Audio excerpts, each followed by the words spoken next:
വചനയാത്ര പുറപ്പാട് 17-ാം അധ്യായം. പാറയിൽ നിന്ന് ജലം.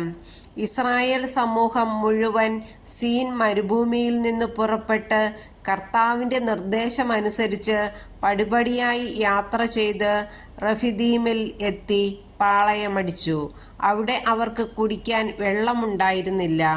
ജനം മോശയെ കുറ്റപ്പെടുത്തിക്കൊണ്ട് ഞങ്ങൾക്ക് കുടിക്കാൻ വെള്ളം തരിക എന്ന് പറഞ്ഞു. മോശ അവരോട് പറഞ്ഞു, നിങ്ങൾ എന്തിന് എന്നെ കുറ്റപ്പെടുത്തുന്നു? എന്തിന് കർത്താവിനെ പരീക്ഷിക്കുന്നു? ദാഹിച്ചു വലഞ്ഞ ജനം മോശയ്ക്കെതിരെ ആവലാതിപ്പെട്ടു ചോദിച്ചു, നീ എന്തിനാണ് ഞങ്ങളെ ഈജിപ്തിൽ നിന്ന് പുറത്തേക്ക് കൊണ്ടുവന്നത്?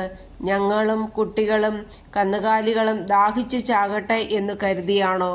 മോശ കർത്താവിനോട് നിലവിളിച്ചു പറഞ്ഞു, ഈ ജനത്തോട് ഞാൻ എന്താണ് ചെയ്യുക? ഏറെ താമസിയാതെ അവർ എന്നെ കല്ലെറിയും.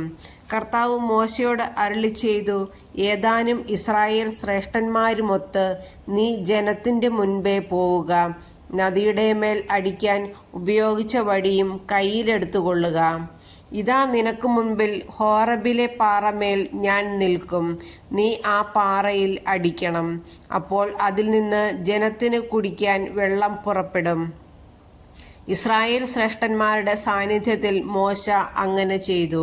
ഇസ്രായേൽക്കാർ അവിടെ വെച്ച് കലഹിച്ചതിനാലും കർത്താവ് ഞങ്ങളുടെ ഇടയിൽ ഉണ്ടോ ഇല്ലയോ എന്ന് ചോദിച്ചുകൊണ്ട് കർത്താവിനെ പരീക്ഷിച്ചതിനാലും മോശ ആ സ്ഥലത്തിന് മാസ എന്നും മെറീബ എന്നും പേരിട്ടു. അമലേക്കരുമായി യുദ്ധം. അമലേക്കർ റഫീദീമിൽ വന്ന് ഇസ്രായേൽക്കാരെ ആക്രമിച്ചു.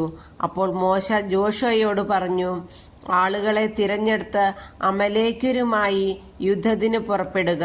ഞാൻ നാളെ ദൈവത്തിൻ്റെ വടി കയ്യിലെടുത്ത് മലമുകളിൽ നിൽക്കും. മോശ പറഞ്ഞതനുസരിച്ച് ജോഷുവ അമലേക്കരുമായി യുദ്ധം ചെയ്തു. മോശ, അഹറോൻ, ഹൂർ എന്നിവർ മലമുകളിൽ കയറി നിന്നു. മോശ കരങ്ങൾ ഉയർത്തിപ്പിടിച്ചിരുന്നപ്പോഴെല്ലാം ഇസ്രായേൽ വിജയിച്ചു കൊണ്ടിരുന്നു. കരങ്ങൾ താഴ്ത്തിയപ്പോൾ അമലേക്യർക്കായിരുന്നു വിജയം. മോശയുടെ കൈകൾ കുഴഞ്ഞു. അപ്പോൾ അവർ ഒരു കല്ല് നീക്കിയിട്ട് കൊടുത്തു. മോശ അതിന്മേൽ ഇരുന്നു. അഹ്റോനും ഹൂറും അവൻ്റെ കൈകൾ ഉയർത്തിപ്പിടിച്ചുകൊണ്ട് ഇരുവശങ്ങളിലും നിന്നു. സൂര്യാസ്തമയം വരെ അവൻ്റെ കൈകൾ ഉയർന്നു തന്നെ നിന്നു. ജോഷുവ അമലേക്കിനെയും അവൻ്റെ ആളുകളെയും വാളുകൊണ്ട് അരിഞ്ഞു വീഴ്ത്തി.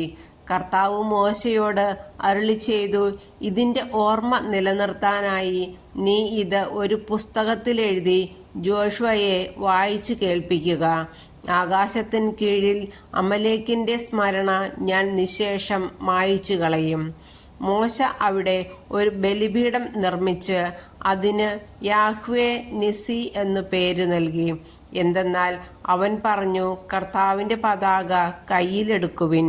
തലമുറ തോറും കർത്താവ് അമലേക്കിനെതിരെ യുദ്ധം ചെയ്തുകൊണ്ടിരിക്കും.